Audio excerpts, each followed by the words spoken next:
Hi, I want to talk about the subject of matter and antimatter. Now, with the relativistic Schrödinger equation, when it is solved, the only solution requires there to be a symmetry in nature, where in addition to positive energy states, there are also negative energy states that have to be valid solutions to that equation. However, in our universe of what we call normal matter, those negative energy states are almost always 100% filled. However, sometimes enough energy can be generated to take one of those electrons in that negative energy state and promote it into the real universe.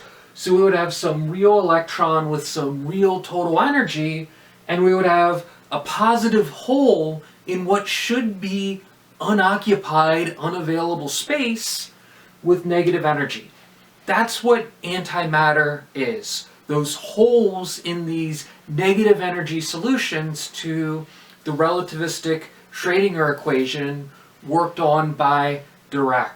So, if we take a look at some of the properties of matter and antimatter, both matter and antimatter, as best we can tell, have the exact same inertial mass. And inertial mass is the m in F equals ma. So that seems to be a truly scalar quantity as best we can determine, where it's just an amount. Now, charges all flip. So the electrical charge of an anti-electron or a positron is +1 electrical elementary charge units, whereas the electron is -1 elementary electrical charge units. If you were to look at a proton and an antiproton, a proton has a charge of +1, an antiproton has a charge of -1.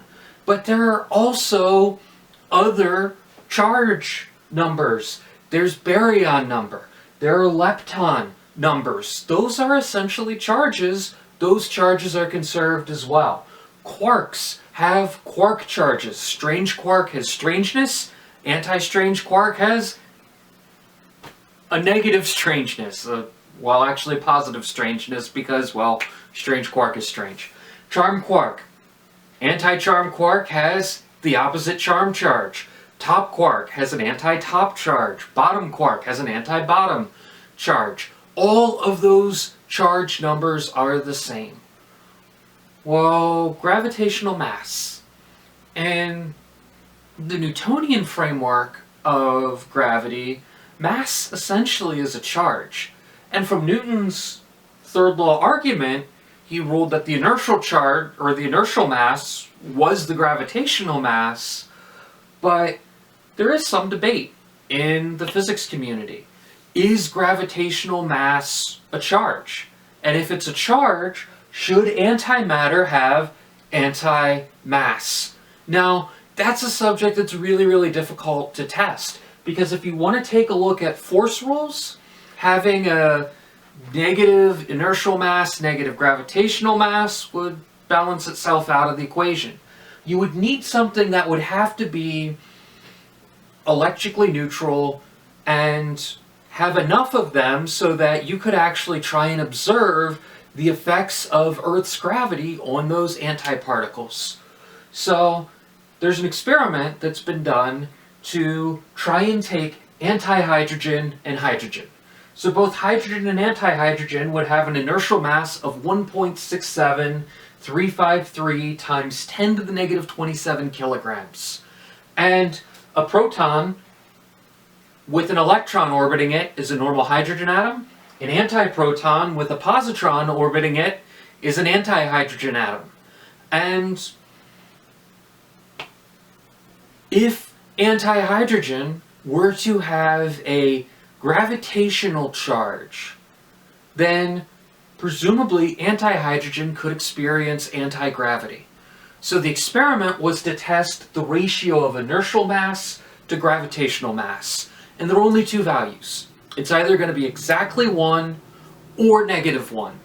And the experiment got published about 5 years ago now, maybe a little bit later, somewhere around there. where the value for the ratio is somewhere between plus 100 something and minus 80 something. And yeah, that's several orders of magnitude away from the actual result, so we can't answer the question yet. But it got to publish in one of the most prestigious journals because we can at least have the technique available to try and assess that question. So part of the work that's going on at Particle Colliders is trying to take a look at this fundamental question, because having a negative gravitational mass makes some of the debates we've been having about cosmology really, really, really interesting. But that's a result that we're still trying to do at the forefront of physics research. Now, the last thing I want to mention is antihydrogen would have to eliminate itself. It would meet up with a hydrogen atom and they would annihilate. Now, anytime matter and antimatter meet up, you always have a 1-to-1 ratio, thanks Wesley Crusher, but you always produce photons from the release of energy, and you always have to produce a minimum of 2 photons. Otherwise, you couldn't conserve momentum, because remember, any energy transfer has a momentum transfer. So if it were 2 photons, they would have to be traveling in opposite directions. If you had 3 photons, then this picture I drew in the bottom corner could actually work, could be complete, or more photons. But let's say that we had hydrogen-antihydrogen annihilation. What would be the frequency if we only had 2 photons? Well, each hydrogen is going to have an inertial mass of 1.67353 times 10 to the negative 27 kilograms. So the total energy in that reaction would be 2 times Einstein's rest energy. I take that inertial mass for the hydrogen, multiply it by the speed of light squared, then multiply that by 2, and I end up with a total energy of about 4.1 times 10 to the negative 10 joules, which is about 1.3 giga electron volts of energy. So for a frequency for those photons, I would take my total energy, I'd divide by my number of photons, so if I only have 2 photons, I'd divide by 2, divide by Planck's constant, and that would give me a frequency for each photon of 3.1 times 10 to the 23 hertz. Thanks for watching.